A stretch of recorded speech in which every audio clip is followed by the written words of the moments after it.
Good evening, everybody. And, a warm welcome to our Monday night show. Thank you so much for being here. Hope this one finds you well wherever you are in the world. And I've got a lot of stuff to talk about because, as always, there's a lot of things happening. 2026 has got off like a rocket. And so tonight, there's lots of stuff I want to go through with you. I want to talk about what's really happening in Iran and why it's happening. I want to explore that with you.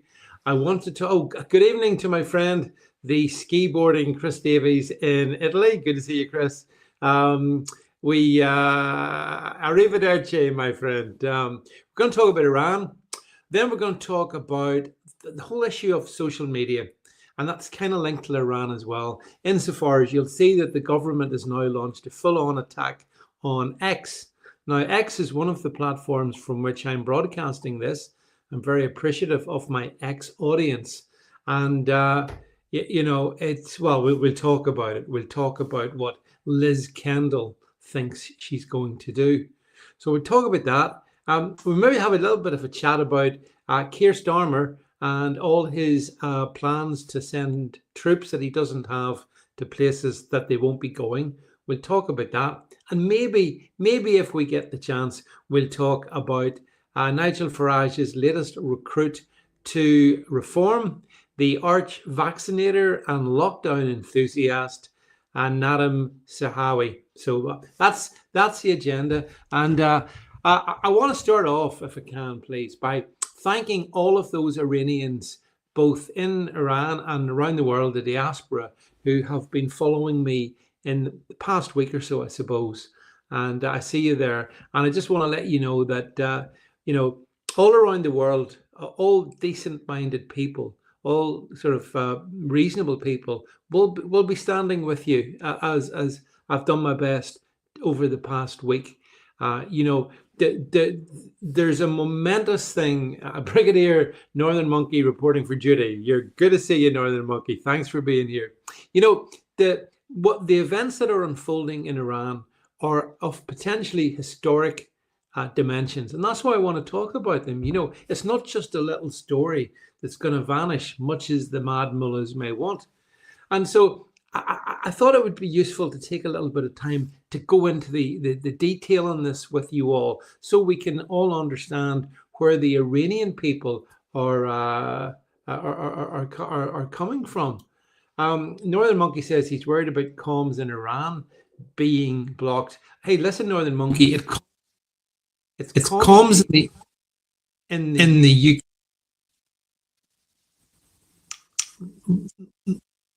Yeah, okay. I'm massive feedback, and I can't time when I speak based on it just randomly coming in. So it's comms in the UK. What did you worry about? I think it may well be. Thank you, Ma, that people in Iran may soon have more freedom than people in the UK, which is an irony. But anyway, back to the story. So here's, as you know, this has been making headlines here on social media for the last 12 days. In the mainstream media, they've picked up on it begrudgingly over the last 3 or 4 days. And thanks, Chris. Numbers have been brilliant. And so they've finally begrudgingly accepted, well, there's something happening in Iran, but maybe the protests are starting to fade away, and it's just another example of protests in Iran. No, that's not how it's going to go down, I think, as well. Also, I think it's useful to start off by saying, and this is where I am indebted to my Iranian friends, when I've said, for example, make Iran Persia again, but that's not the right way of looking at it. You see, the Persia was essentially a colonialist term for what was Iran, and it was in 1935, as far as I best remember. I wasn't there. I'm not that old. Although I'm getting there. That in 1935, that the then ruler of Iran, of Persia, changed the term to Iran. So, and Iran's got great historical significance for the people who live there. So it's Iran that we need to make great again. It's Iran. Not to be confused with, this is the key bit, the Islamic Republic that came into being in 1979. Oh yeah, I remember that. Do you remember when the Ayatollah flew back from Paris? He should be, by the way, he should be returned to Paris when this is all over. Send him back to Paris. See how he gets on with Macron and the gang. So the thing is that 79 saw this Islamic Republic, and like just like that, and it just shows you what happens when Islam gets a grip. This sophisticated, secular culture went with ancient antecedents and all the rest, so much history and culture to Iran. It went to hell. The mullahs imposed their Shia theocracy from Tehran. People fled, and you can understand why they would flee as well. And I know a few of the people that left Iran back in their parents left Iran back in the late 70s, and they were, and I was, yeah, it's not going to work. If the video cuts off my speech, it's too hard. So back on track. So the theocracy came into being in 1979, and people's liberties were taken away. Women were told to put the burqas on, the niqabs on. Gay people were strung up and hung from cranes. Basically, women were treated like complete chattel. This is a miserable, bleak regime. And for 50 odd years, it's sat there. And I think a lot of people have just assumed wrongly that, Iran, it's a kind of a Muslim country. Well, it's not. Iran is not a Muslim country. It's been ruled by Muslims, radical Muslims for the last 50 odd years, but that's coming to an end. That is about to end. And so I think that this is a moment of liberation, and it has been obviously that. So what we got happening last week was obviously people rose up and right across Iran, all kinds of towns and cities, huge numbers. You saw them. I was putting them out on my feed, and others were as well. And it was perfectly obvious that we were witnessing history being made in Iran last week. And then what happened? Well, I think what happened is the mullahs panicked, and the mullahs, just in the last couple of nights, pulled the plug on the internet. So there's no internet. Now, we can put up on screen, I'm going to put up on screen a little video of the fiery, but up until that point, mostly peaceful protest. Let's just look at this little video.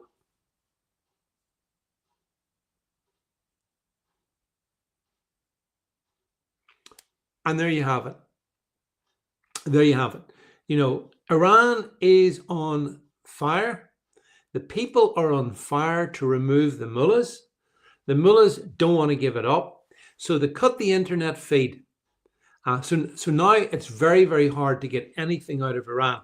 Elon Musk then provided Starlink, or some Starlink. And in some parts of Iran, I think around the border areas, some of the Starlink might still be functioning, but I think they've also been able to jam Starlink. Now, I'm not technical, but it seems to me that could employ Russian or Chinese technology to be able to take out the majority of the Starlink connections. So basically, Iran's gone dark. It's gone dark, not entirely, but significantly. So there's so much less coverage that people can't get out what the scale of the revolution. They're not able to do it. And isn't that a lesson for all of us that, we talk, like we're doing this here over the internet, over to the interzooms, right? If it wasn't for the internet, we couldn't do this either. And people talk about the revolution being televised. Well, not in Iran, it's not, because they've cut that. They've cut the feeds. The mullahs have cut they're afraid of several things. They're afraid of all of you folks seeing the scale of Iranian revolution. They don't want you to see that. Point one. Point two, they don't want you to see the slaughter, which they're now engaging in, and they're thugs in the IRCG on the streets, killing protesters. Numbers vary, but, potentially, certainly several thousand of the protesters have been killed. There's another, the front page, I think, of the Daily Mail today spoke about one of those ladies who's been young women and young men as well, for that matter, being slaughtered on the streets of Iran. So that's the other reason they don't want the internet working. They don't want you seeing the corpses. Now, I've seen some images of it. I wish I hadn't, of what's been going on, and it's terrible. These thugs need to be removed from power. The mullahs, they need sorted out, and this is where we turn to President Trump, because it seems to me that at this point we need to have some sort of US-led engagement to stop the slaughter. President Trump has tweeted multiple times that if the Iranian regime go after the protesters, he'll do something. President Trump, you need to do something. There are thousands and thousands losing their lives. As this week goes on, that number will continue. And so, whilst I don't, I'm not into this American interventionism. I do believe in America first, but at the same time, these Iranians that are trying to rise up in some regard have inherited what the CIA and others were up to in the late 70s. So I think there's a debt of honor owed to these current Iranian revolutionaries from Trump, and I hope he honors it. It's not about negotiation. It's not about a deal. The mullahs need to fall. These people need to have their freedom. Freedom's the most important thing. And it's been inspirational. I'm sure you've seen the videos of the women. So many, Chris Davies says, the gremlins are messing with the internet in Italy. Oh, I'm sure, Chris, just wait till I start talking about British government and its plans for X and anything else they don't like on social media. But I wonder what will happen this stream. Will we even get to the end of it without the cord being pulled? Don't worry, I'm not going to do any bikini images of Liz Kendall. God forbid. God forbid. But back to Iran. So I think that the Iranian people are owed this by America, an intervention, get the mullahs off their back, let them get their own country back again. I mean, this is not, it's not a protest. The BBC have been trying to tell you, oh, it's economic led. It's got nothing to do with economics, or virtually nothing to do with economics. It's got everything to do with the fact that these people don't want Islam ruling them. Simple as that. Like, why is that so hard for the BBC to say? Oh, I've got a theory on that. There might be a theory on why the BBC don't want to see Islam catastrophically failing because people rise up against it. Because who knows, if that happens to the world's first Islamic Republic in Iran, well, maybe ... So there's that, isn't there? So I think that the people are not protesting; they're reclaiming their country.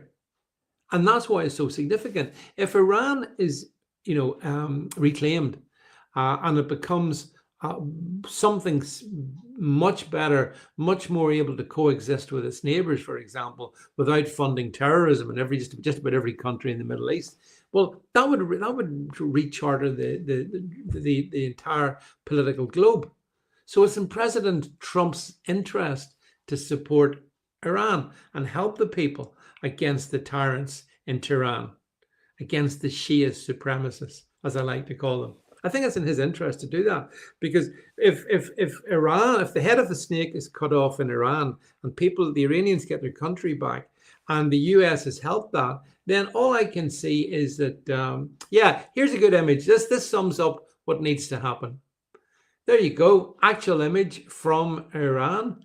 There's Ayatollah Khomeini, the first one, in the dumpster. See that?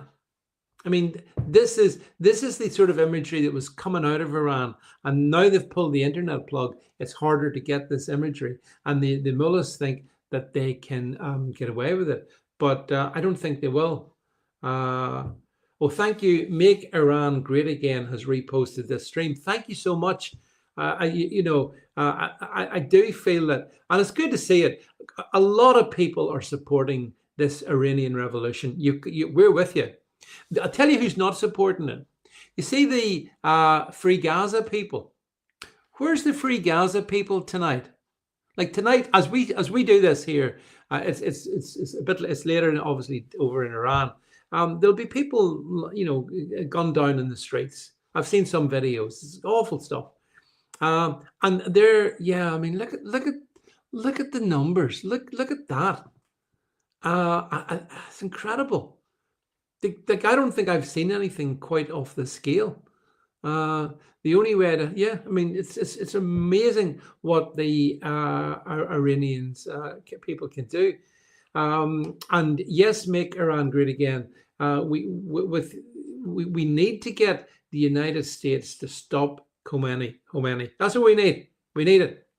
But, what I say is take the head off the snake. He's the head of the snake, and those around him. The regime needs to fall. The regime needs to be replaced. And then it's for Iranians to sort their own arrangement out. I don't think America should impose anything. I think the Iranian people, I would trust them. They're fine people. They know what to do. I also agree with Chris Davies. If Iran falls, then Qatar could be exposed. You're dead right. And Tucker Carlson mightn't be too happy. Now, mighty Chris Davies. Very concerned about Tucker these days and some of his strange. I think this has, this whole revolution in Iran, it's exposed a lot of things that I wasn't sure about, but I'm pretty sure about them now. I don't see. Yeah, there's another image. This is brilliant. This was the protesters. They set on fire a statue of the militant thug Soleimani. There he is. There's his statue. I mean, this is as iconic, folks, as the fall of Saddam Hussein. Only, this time it's very much the people doing it. It's the Iranian people doing it. So I think that this one's not going to go away. They can cut the internet all they want. President Trump has to now step in. He's going to have to. Otherwise, it's just empty tweets. And I think President Trump thinks very hard about the things that he says. Don't you? I mean, I have Tucker Carlson as Tucker Carlson. I think President Trump does think carefully about when he says things. He just contrary to what the media says. So I hope that perhaps by tomorrow morning, whenever there will be robust action taken to protect the innocent Iranian people from the thugs still in power in Tehran. Take them out. That's what we need to say. Send in Delta Force. They were able to take out, after all, the Venezuelan tyrants. And let's see if we can take out the tyrants in Tehran. I mean, for all their bluster about, if you attack us, we're going to strike back. There's a great image. Isn't that fantastic? I mean, the memes and the images have been fantastic coming out. There you go. There's the lion ascendant. There's the mullah hiding with, the old Islamic flag and the new the new flag, which is the original flag. Now, here's the thing. Here's the thing that is worth thinking about as well when it comes to all of this that we're seeing in Iran. I told you the Free Gaza people have gone very quiet about it. They have nothing to say. What does that tell you? Why has Jeremy Corbyn not been able to tweet about it? Well, actually, why has Sir Keir Starmer not been able to say anything about the slaughter in the streets? What's wrong? Oh, he's too busy working out how you can stop people like me going on X. He's trying to do that. Meanwhile, the Iranian people, that's a good flag. This is a good image. I mean, the images are good. I like this here. There you go. This is, can't remember what you say. The beautiful flag of Iran emoji. Yeah, that's right. Elon Musk enabled this on X. That's the other reason they hate. Oh yes, this is a really good account there. But you can now actually tweet the use the Iran emoji, and you get the proper flag, not the mullah's rag. Meanwhile, this is a good one. This is good. The regime have said everything's under control. look, there's nothing to worry about. Everything's under control, which I then put up this on my own on X here. So those of you who remember Iran, well, remember, there you go. Bricks is saying, just in, Iran's foreign minister says the situation is fully under control. And then just above him, yes, Chemical Ali, all the way back from the Iran war, telling us that there was nothing to worry about. Everything was fine as the tanks were rolling in the background. So, thanks, by the way, for reposting this stream, 10/10/2046. There's another good image here. Let's bring this one up as well. Yeah. Again, it's about freedom, you see. That's why I feel so passionate about it. This iconic image of basically a young Iranian woman taking off the veil, letting her hair fly loose, lighting up a cigarette and burning the Ayatollah's image. I think that's pretty good as well. The significance of this cannot be underestimated. But what can we do? So we're all waiting for Donald Trump to do something, which I hope he does. But what could we do? Well, I'll tell you what we could do. The UK could actually follow the European Union. The EU apparently has banned members of the Iranian embassy from entering the EU headquarters in Brussels. Fair enough. That's a start. Unbelievably, I don't know if, did you see this Spider-Man in London? Did you see the guy in London who ran across the road, climbed up the embassy, the Iranian embassy in London? It was spectacular video of him doing it. He climbed up we might be able to find it. It's somewhere buried in the depths of my feed yet, but there's a million things in there. Actually, let's just play it. Look, this is amazing. Watch this. If we get it going. This is there he is. Yeah, that's him standing on top of the you can see right there on top of the Iranian embassy. He's taken down the mullah's rag and he's put up the new flag, the ancient flag of Iran. And do you know what happened? The Iranian embassy called in the UK ambassador to give him a dressing down for allowing this to happen. Can you believe it? That's what they did. The Iranians told us off in the UK for letting that happen in London. What we should be doing, close the Iranian embassy, close it, deport the embassy staff. We should, we should show that would be like almost meaningful. Well, it would have some meaning, wouldn't it? If we could do that, if we could actually have this is the actual full vid. It's remarkable. The guy's climbing abilities are amazing. Watch him go. Look at that. I thought he was going to fall at this bit, but as you see, he doesn't fall. He's got the upper body strength to get himself hoisted up. Got to be young to do that. It's a young man's game, this revolution. But look at this, and then he walks across. And then he produces, there you go, the lion in the sun. And then he has a struggle to take down the mullah's mess of a flag. Well, thanks, Javed Shah, by the way. Thanks for reposting. I appreciate this. He takes it down. He has a bit of a battle with it. As I said, not easy to take down flags. There it goes. Take it out. And then I think what he does is he just throws it to one side. And then he stands up. This is a guy with high motivation. Look at that. That's how you do a revolution, right? Not petitions to Parliament. And there it goes. There he holds there you go. And you can see someone else in the crowd flying theirs as well. The lion and the sun. So sun and the lion. So there you go. That was a brilliant moment. And what happened? The Iranians had a go at the Brits and the police for letting it happen. They should have facilitated the guy. They should have helped him up. So yeah, that was a great moment from London, actually. But the British government has been mealy-mouthed about it. British government, bunch of cards, not interested in helping the people of Iran, only interested in censoring free speech. Thanks, by the way, all of my Iranian friends who are reposting this. I see you. Thanks, I appreciate that. So we could do that, couldn't we? We could close our embassy down, tell them to get the hell out of the UK, and we could, as we've seen, there's an image from, I think that was, I've done so much of this. The sort of crowds that we were getting into. Look at that number of sea of humanity. And they're, I guess they're mostly young people, who have been repressed under the jackboot of the mullahs. And look at them.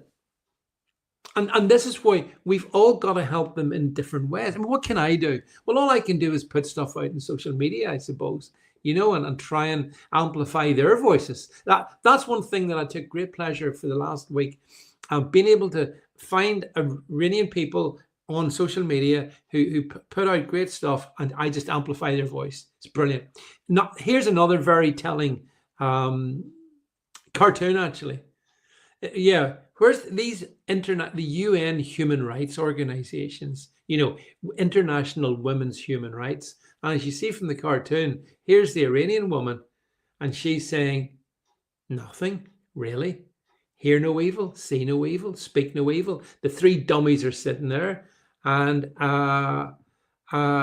they're not interested in helping. That's why Chris says, or any of Mohammed Reza Pahlavi's, the former Shah's family left. Yeah, absolutely. His oldest son, Chris, will be. Thanks, Tashad. Thank you. There's lots of things that we can do in the international community. I agree with you. And that's why it's really important that we do all that we can. I think we should put pressure on President Trump. I think we should put pressure on our own politicians.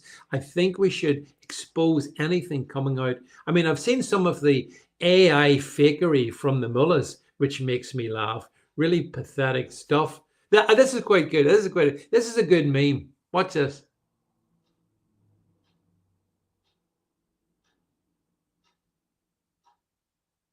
And that's Starlink, in case. And I mean, obviously this will be banned in the UK because we can't have deep fakes in the UK, can we? But that was quite a good, quite a good clip of Khamenei and Elon Musk. And by the way, Elon Musk has done a lot, as much as anyone can, I think. Well, there's an interesting cartoon. I won't comment on it because I don't want to be banned. But and yes, make Iran great again. I will check in that video. If you can actually, if you can message me on X, I'll look it up and check it out for you. But I think we're all in this one together. If we can get Iran back for the Iranian people, the world will be a better place. And that's in the first half of 2026, and first 2 weeks of 2026. Let's make it happen if we can. There's also lots of Iranian people under threat of execution. Like, that's how evil these people are. Yeah, this was a good image that my friend Nasser put up. And you see the black bit in the middle? That's Iran. When the mullahs pull the plug, that's Iran. Like, it's the only word to describe them, as far as I'm concerned, is it's just evil. And I've been saying that for a long time. Like, there's been other Iranian uprisings. I'm sure you are well aware of this. So obviously, well, this is an iconic image. This is probably one that, should be in the front of Time magazine. And again, I'm thanking all of my Iranian friends for following me. And if you want to support me, just hit the click button. But this image was a fantastic image as well. This is what they don't want you to see. They only can suppress the revolution if they shut us up. I agree with Atishad says, sir, time is of the essence. If they can silence them out, I agree with you. I completely agree. And that's why I think the game changer in this one is going to be Trump. If Trump intervenes right now, in whichever way he can, and I would, anything's okay by me as far as I'm concerned, and that can decapitate the mullahs, then that will work. Otherwise, if this fails, then it's a massive defeat for freedom and liberty. If it succeeds, it's a massive defeat for radical Islam, for these Shia supremacists. That's why it needs to succeed. Now, I would have thought that's something that, again, President Trump and others want to succeed. The European Union, meanwhile, apart from not letting them into the EU in Brussels, they're monitoring the situation very, very closely. They're monitoring the situation. What does that mean? Well, they're doing nothing because nobody cares. They're not relevant. just like they're not relevant in Greenland, just like they're not relevant in Venezuela, just like they're not relevant anywhere outside their own egos. But Northern Monkey, I agree with you. They could follow reform. They will promise reform and then round up the ringleaders and crush dissent. Yeah, there's no room for, listen, just so we're clear. Yeah, I mean, this is another great one. This was, I'm sure I'll not pronounce it right, but the Abuser Mosque, appropriate name actually, Abuzar Mosque in Tehran. Look at it.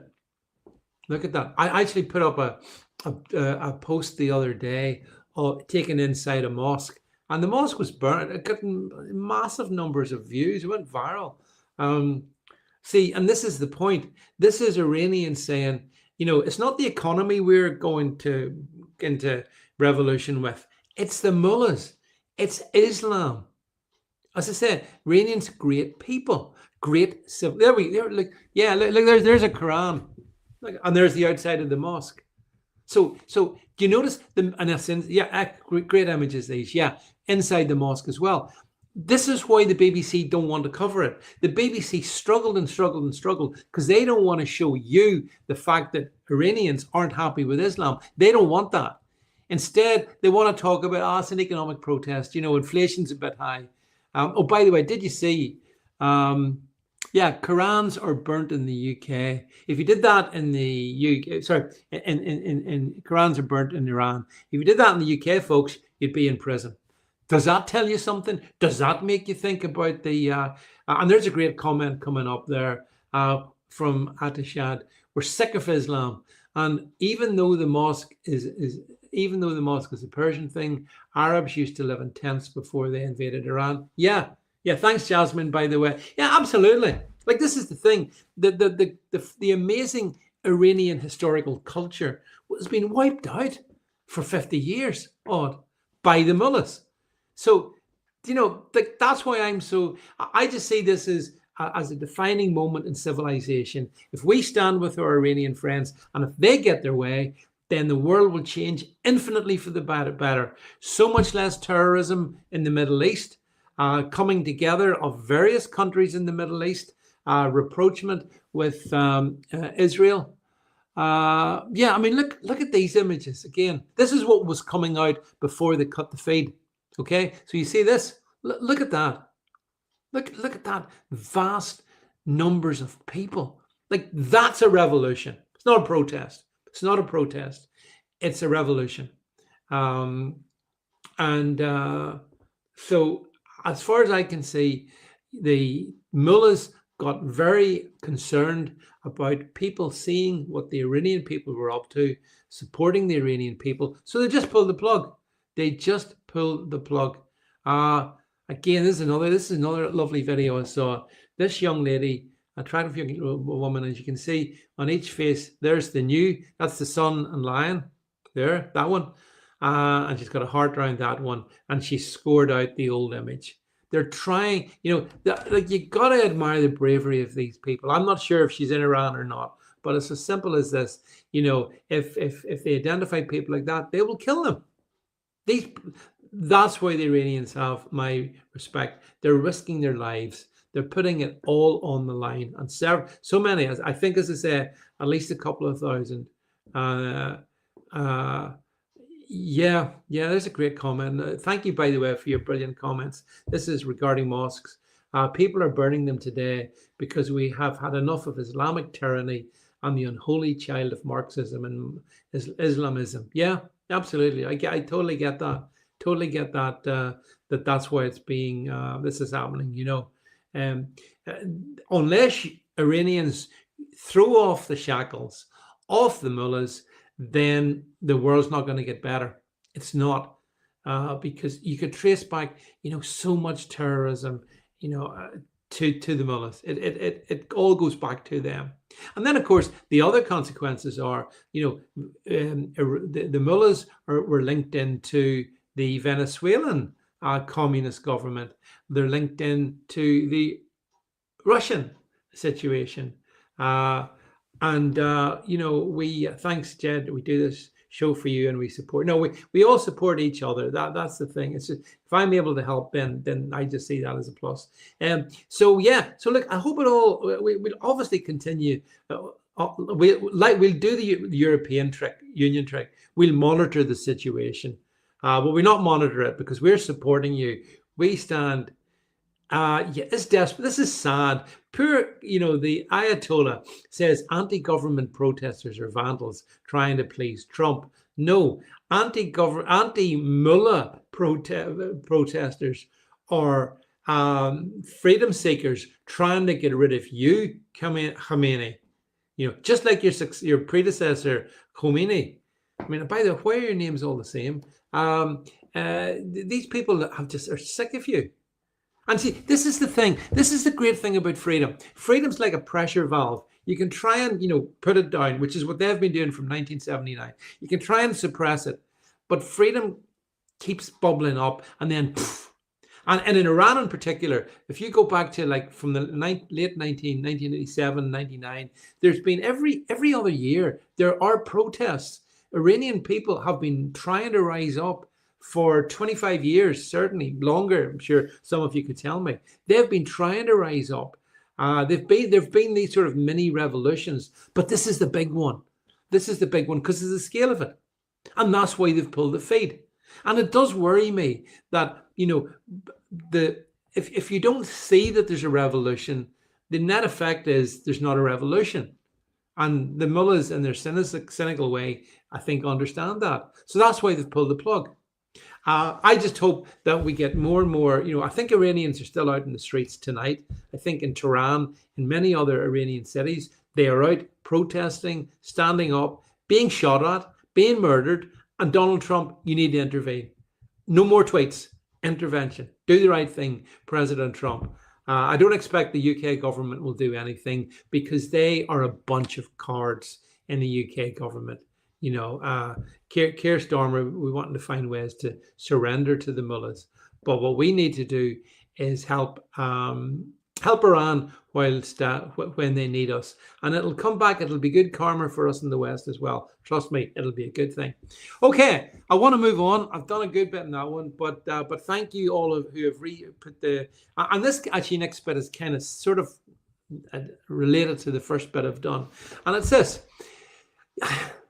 So, whilst we've been trying to use the internet to amplify the voices of Iranian people in their just battle against the mad mullahs, the British government is trying to find ways to take down Elon Musk's X and ban it in the UK. I mean, it's amazing. Soon, as I put out the other day, soon there'll be more free speech in Tehran than in London. That time is coming. And this is the next step. So we've been told, you see, we have to, because X has an AI platform called Grok. Here we have the truly awful Liz Kendall announcing that creating sexual images via Grok is to become illegal in the UK. Right, well, a couple of things. So much in this one, actually. So she's going to ban it. It'll be illegal, and you'll be sent to prison if you do it. So so I read that. What my first response was to get Grok to create an image. So if we go back to what she said, Jed, to that, and then just scroll up. So there she is threatening us all. You're going to threaten us all. I don't want to see an image of Liz Kendall in a bikini, but I did get Grok to make that image. I hope you liked it, Sir Keir. I was really thinking about you. Is that going to be illegal as well? Can we not mock our glorious leaders in the UK? Gosh, that's Mullah-like behaviour, isn't it? We can't take the proverbial out of you, absolute clowns. Now, this is about more than that, though. It's not just about, this whole Grok thing is actually a diversion. Grok is a highly sophisticated AI system that Elon Musk has built. And yes, you can get Grok to imagine things. Imagine Keir Starmer as a clown. Imagine, and then this is where this took off a couple of weeks ago. Imagine, I don't know, Hillary Clinton in a bikini. God knows why anyone would do that. But imagine that. Or imagine Yes, my name is higher up on his list there. He's making a list. He's checking it twice, and and so people have put up some images where, and all I've ever seen is just adults, like like politicians or whatever. And if they're female, stick them in a bikini, or if they're male, stick them in a pair of briefs. I've seen that. Elon Musk put up one of Keir Starmer in a bikini. In a bikini, that's brilliant. Well done, Elon. And so this is completely unacceptable, of course, to the ruling caste. We're not allowed to take the proverbial out of them. And so they've used this as the pretext to go after X. And what she's saying is, and this is worth understanding, that Ofcom have now launched an official, like, look at this. So I mean, I didn't do this, by the way, disclaimer, but I did see it and I laughed at it. This is what you can get Grok to do, okay? And it's humorous. It's not sexual. No one looks at that and thinks, oh, that's really sexual. No one does that, right? But the thing is that if you go onto Google's AI system, which is called Gemini, or if you go to ChatGPT, they all do the same thing. There are multiple AI systems who do this, video imaging or picture imaging, or editing, whatever they call it, right? How come they just went after X then? How come they didn't go after Google? How come they didn't go after ChatGPT? Wait, how's that? Oh yeah, because it's X that they want to take it down, and they have said that they could find X. Now, this image that you're looking at on the screen of Keir Starmer, that was created, I think, on Google. That was a Google creation.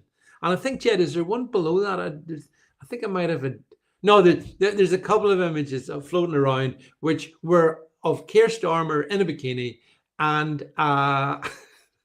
Northern Monkey says that wasn't Grok. Zelensky requested they dress like that. Brilliant, Northern Monkey, brilliant. Yeah, don't shoot. I'm retarded. Prove it. I'm gonna ban X for posting bikini images. Yeah. I mean, look. I mean, I wouldn't wish to imagine any politician or prominent person in a bikini unless they dressed in one themselves. There's no interest in it. But some people have a laugh. It's called humor. It's actually part of the British culture. Those Brits watching me in this will be well aware of the fact that it's endemic in our culture. My producer Jed will confirm this. We take the Mickey out of each other. Yeah, this was the one. This was one of these images. It was generated in Gemini. The other one was ChatGPT. Neither were generated in Grok. So tell me, Liz Kendall, why is it that you're going after Grok? Why is it you're going after Elon Musk? Because you're an unspeakable hypocrite. That's why. But it's quite serious, because if Ofcom determines that Musk has broken the rules, their rules, then it could X could be fined up to £270 million, which is a massive fine. So it was, this is significant. And although sometimes I agree with Elon Musk, sometimes I don't. But I totally understand how important it is that we have platforms like X. Now, we need the other ones as well. But X is the one that stands against the regime. X is the one that's helping our Iranian friends. X is the one that's helping us in the UK have some voice. Some voice. If Kamala Harris had won in 2024, X would be banned. We dodged a bullet, folks. And we owe it to what Elon Musk did in 2022 when he bought X, or Twitter as it was then. So, but this, free speech on X is disgusting and cannot be tolerated. He says here, being a bit sarcastic. I will take action, but here's the thing: Keir Starmer was he was angry about Grok, angry about X. These images that are very offensive on X. I've not really seen any of them ever, by the way. So I don't know where Keir Starmer and Liz Kendall and others are looking. I'm not seeing too many of them, but I do want to. But here's the thing: Somebody says here, David, has Grog put you in pink Speedos and a pink swimming cap yet? No, the world's not ready for that. No, Dad, please, be kind. Be kind. Don't do it. But, the thing is that they want to stop our free speech on X. X is the number one news platform in the UK, number one news platform in almost every country in the world. There's a few countries where it's not number one. I'll tell you who they are. North Korea, because they've banned it. Iran, where they've banned it. And what's the other one? Russia, I think. Those are the sort of countries that Starmer seems to be wanting to maneuver us towards. And be under no illusion, it's not just Keir Starmer. Globalists are opposed to Musk because, whilst sometimes he's a curate's egg, on the whole, I think he's on the right side, on the whole.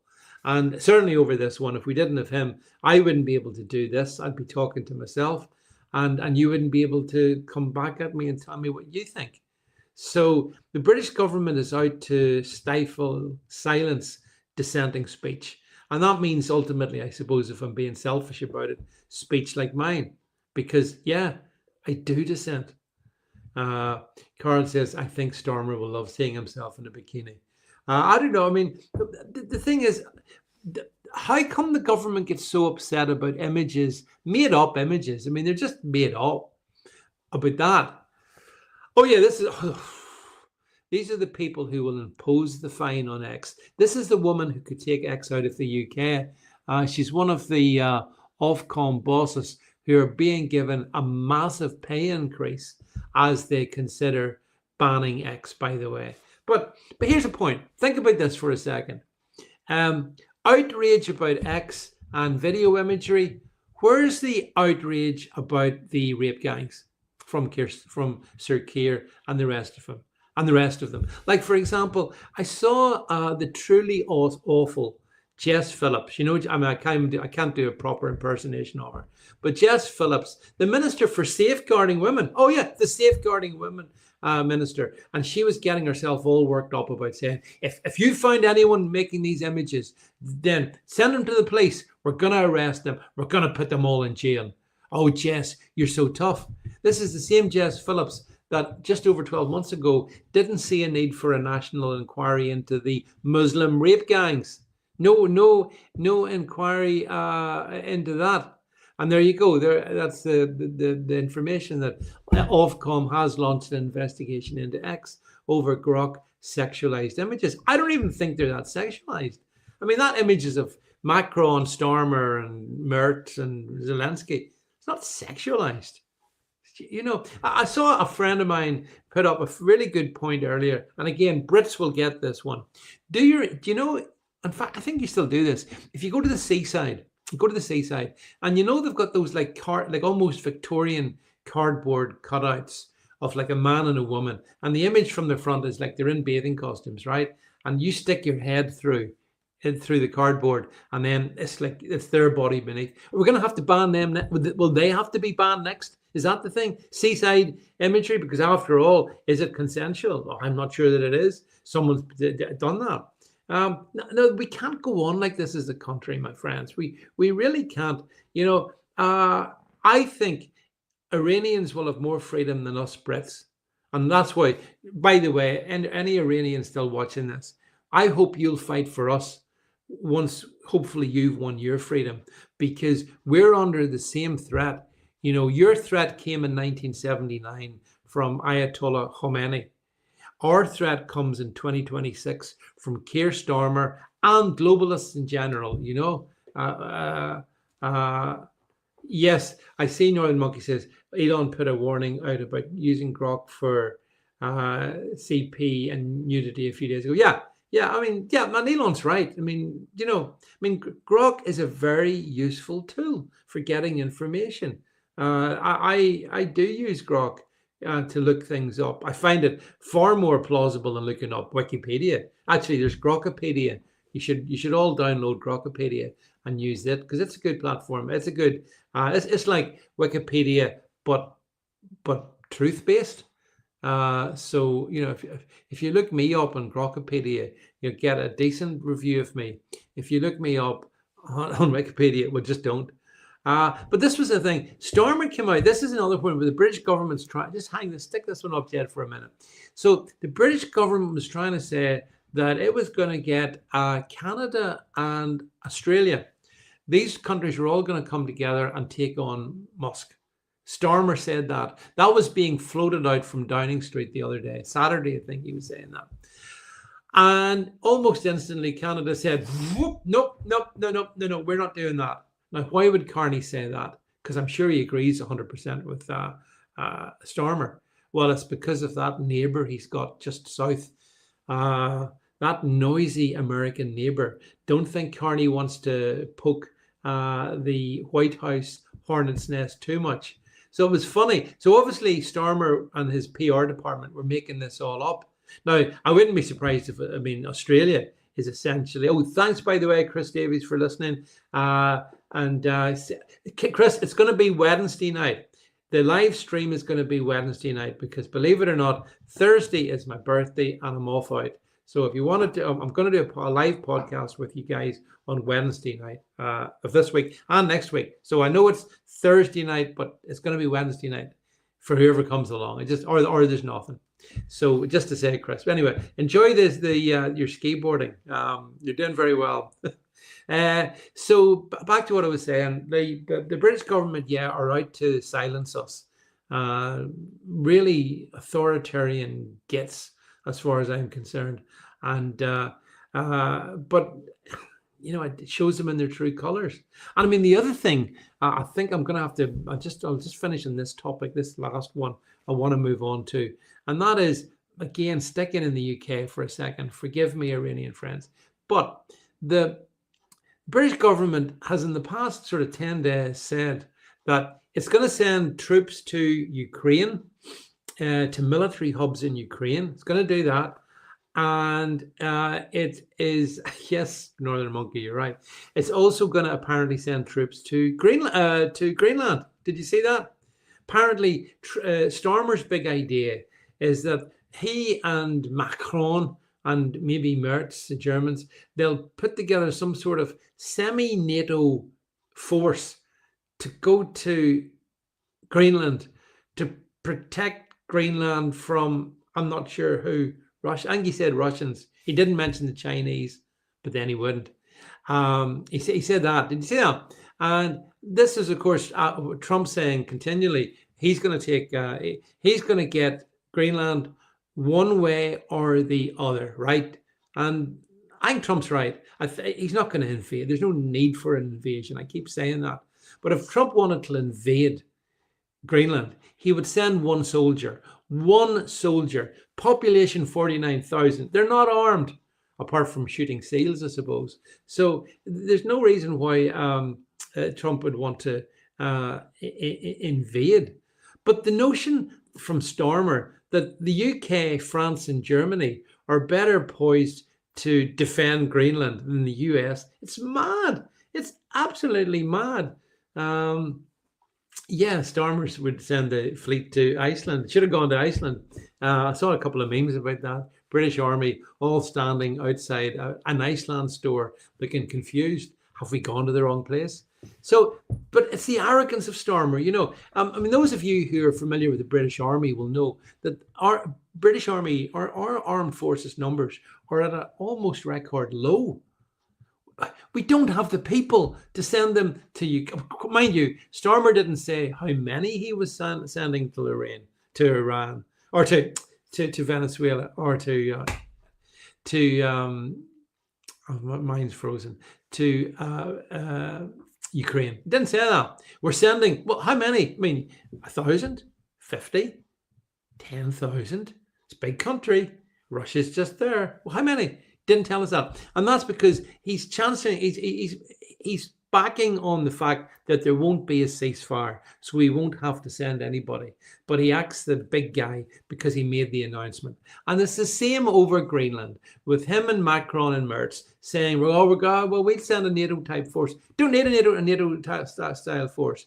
You've got America. You've got Trump. So that's the truth of the matter. So yeah, Carl says, can't Trump do a Maduro on Starmer for us? Yeah, I mean, I wonder how many people watching this would rather President Trump was in charge of this country than Keir Starmer? Or, in fact, to put it another way, is there any sane person watching this who thinks, oh no, I think Starmer would do a better job than President Trump? Of course not. Of course not. The difference is President Trump cares passionately about the United States. He actually does want to make America great again. What do you think Keir Starmer wants? I think he wants to make Britain no longer Britain.